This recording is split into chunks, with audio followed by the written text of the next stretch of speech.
The iGel is a novel and innovative supraglottic airway management device made of a medical-grade thermoplastic elastomer, which is soft, gel-like and transparent.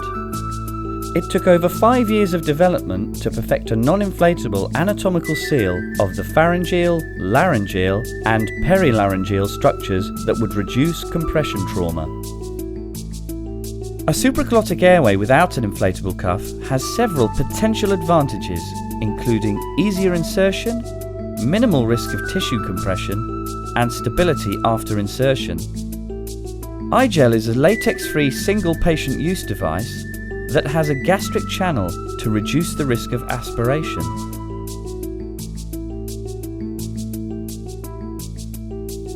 Key components and their function.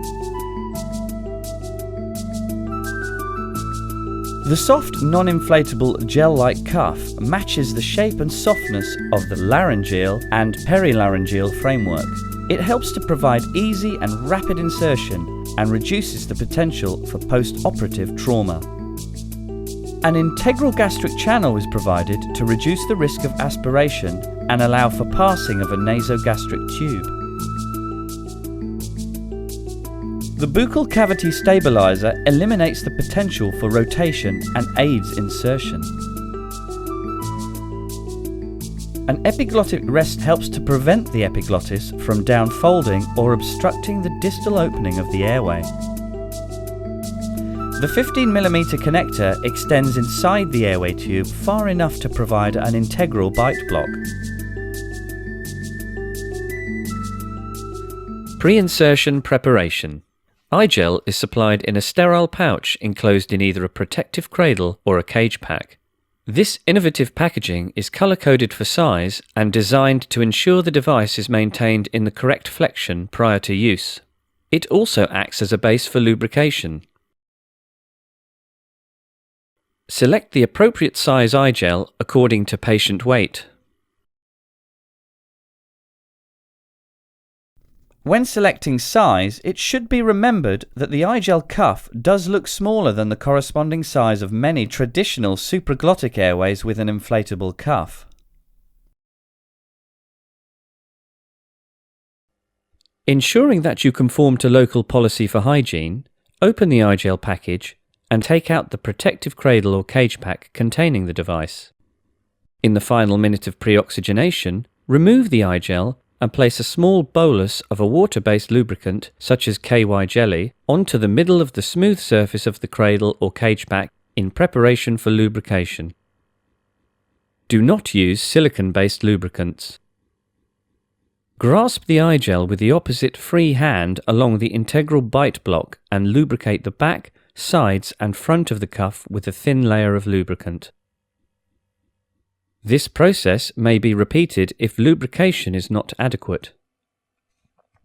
After lubrication has been completed, check that no bolus of lubricant remains in the bowl of the cuff or elsewhere on the device.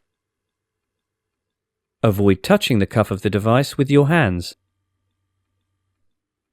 Place the iGel back into the protective cradle or cage pack in preparation for insertion. Do not place the device onto the pillow or chest of the patient. Always use the protective cradle or cage pack.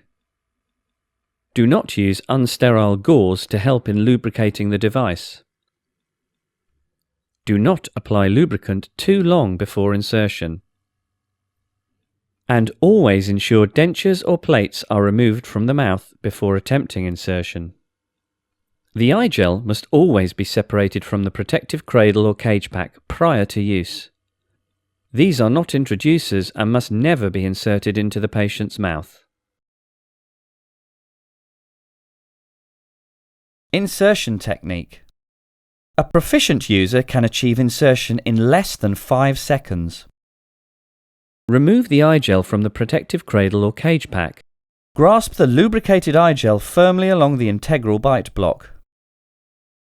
Position the device so that the iGel cuff outlet is facing towards the chin of the patient.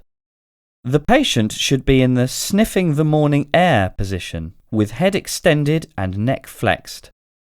The chin should be gently pressed down before proceeding to insert. Introduce the leading soft tip into the mouth of the patient in a direction towards the hard palate. Glide the device downwards and backwards along the hard palate with a continuous but gentle push until a definitive resistance is felt. Do not apply excessive force on the device during insertion. It is not necessary to insert fingers or thumbs into the patient's mouth during the process of insertion. If there is early resistance during insertion, a jaw thrust or insertion with deep rotation is recommended. When inserted to a definitive resistance, the tip of the eye gel should be located into the upper esophageal opening, and the cuff should be located against the laryngeal framework. The incisors should be resting on the integral bite block. The eye gel has a horizontal line on the integral bite block to indicate the optimal position of the teeth. But the teeth may rest safely anywhere on the integral bite block. The eye gel should then be taped down, maxilla to maxilla. When inserting the eye gel, it should be remembered that partial resistance and then a feeling of give way may sometimes be felt before the endpoint resistance is met.